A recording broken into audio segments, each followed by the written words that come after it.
Right Hook, number one for news, comment and opinion. I'm joined now by Michael Nugent, chairman of Atheist Ireland, also, by the way, a co-author of I Kino, because apparently the writer and philosopher Alain de Botton has just published a list of 10 commandments for atheists. And, well, Michael, welcome to the programme. Thank you very much. What do you think about Alain de Botton and his 10 commandments for atheists? Well, I think it's a very good idea to suggest that people, behave kindly and behave well to other people. I think it's odd that Alain de Botton seems to think that this is something that we have to borrow from religion. It's actually just a natural human instinct as part of our evolution that we behave ethically. It's based on compassion. It's based on reciprocity. It's based on empathy. And it's not something that we have to borrow from religion or that we have to describe in religious terms as 10 commandments. Now, apparently, de Botton he had a stint apparently as writer-in-residence at Heathrow Airport, so I'm not sure what that means, but he said he came up with the idea in response to a growing sense that being virtuous had become a strange and depressing notion, while wickedness and evil had a peculiar kind of glamour. I'm not sure I share that. Forget, we'll come to his 10 commandments in a moment. I don't think there's anything wrong with being virtuous, do you? No, I think most people, regardless of whether they are religious or whether they're atheists, are decent people. Most people try to get on with other people. Most people try to behave kindly when they can. I mean, I don't think it's any particularly unusual thing to say that people want to be good. Yeah, but it does say something, does it not, about his kind of mindset, that he didn't come up with 9 or 11 virtues, he came up with 10. I'm rather surprised he didn't actually write them on 2 tablets of stone. Deep down there must be a Christian inside de Botton that 10 commandments would sort of be in his head. Yeah, well, it's not quite Christian, George. What it is he brought out a book a couple of years ago called Religion for Atheists, and his theory is that religion, while it's not true, has a lot of good things in it socially that atheists could. Well, you copy. Would share that, I'm sure, would you not? I would share the first part of it, that religion is not true. But what I would say about the other things is that it's not things that we would be copying from religion. It's just natural human things that religion has created the impression are religious attributes, but they're actually just human attributes, and there's no need to dress them up as things that we borrow from religion. They're just things that we do naturally. No, but I think he's gilding the lily with his 10. I mean, I think the original 10 weren't bad, whether you're an atheist or not. I mean, surely honour thy father and thy mother isn't religious. Well, the original 10 commandments were based on the requirements of one particular tribe in one particular place in history. They're not the best set of suggestions that you could make for an ethical life. No, but they're thousands of years old. Come on. Nothing. They're thousands of years old. I mean, if you bought any book, or it wouldn't have been a book, obviously, but any kind of writings of 2,000 years ago, I mean, even Chaucer is now unreadable because it was written in a different time. Yeah, but the 10 Commandments are not based on universal ethics. They're based on protecting the interests largely of the adult males of one particular tribe in the Middle East in a particular time in history. Well, why don't we argue that? The idea of coveting another man's wife as if a wife is property is not the way that. Now we're going to have a row. Now I was okay up to now, but now we're going to have a row. Like, you're suggesting that it's okay for you espy the lovely Ingrid wandering down Bagot Street, and you think, oh, there's George's Ingrid. I think I'll chat her up because it's okay, because I don't believe in the 10 Commandments. Come on now.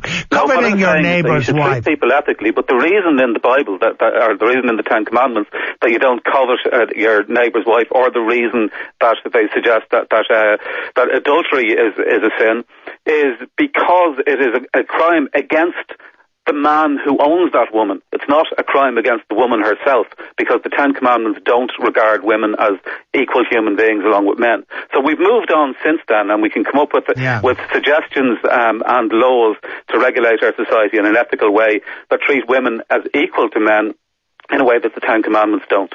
Yeah, but like, I have grandchildren, and particularly two boys who are in national school, right?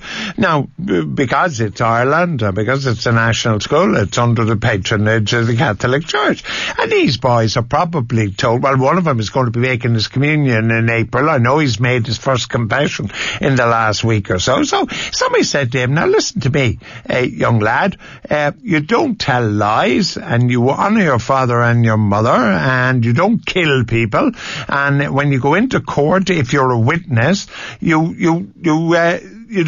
don't tell lies. And exactly, yeah. So and those are all perfectly moral and ethical values. Yeah, that's okay. So but the Ten Commandments and the context in which they appear in the Old Testament also include a whole load of other rules, such as that you should stone a man to death for gathering sticks on the Sabbath, or that you should stone a woman to death for not being a virgin on her wedding night.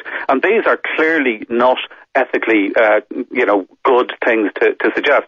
So what we do is we go with our natural instincts that our morality evolves over centuries, and we realise that we should live our life on the basis of human rights and mutual respect and civil liberties, and not go by the things that simply because they happen to have been written down, some of them are good, some of them are bad, 2,000 years ago. I actually agree with you. I mean, and I don't think atheists have sort of the logjam over ethics, but I'm merely saying that I don't think Alain de Botton had to do this, and more importantly, he didn't have to do it in a list of 10. Is my point. I agree completely, yeah. I think we're on the same page there. I think if he wanted to suggest that people should behave ethically, he could just suggest it without dressing it up as something that sounds like it came from the Bible. Yes. I mean, atheist organisations do that anyway. I mean, Atheist Ireland, we operate in an ethical way. We try to hold our events in an inclusive, family-friendly manner. We hold events in locations that are disability and wheelchair-friendly, etc. These are things that just atheist organisations do anyway. We don't need to be told by Alain de Botton that we have to pretend that we're a religion in order to do so. No, well, I think that's the point. His books on Heathrow and on work are very up your moralist's alley. Jennifer in Castleknock says, I'm on de Botton's side. I should read him. There you are. She's suggesting you're on Alain de Botton's side. Well, yeah, she said his books would be my kind of book. What his book essentially is saying, George, is that you wouldn't be on part of it. First of all, he says that religion isn't true. But what he says is that instead of mocking religion, that what atheists should do is steal the best parts of religion. Now, I don't think that that's a wise way of approaching the interaction between religion and atheism. But that's what he's suggesting. He says religion does things like they have temples, so atheists should have secular temples that we can go to and sort of consider the majesty of the universe.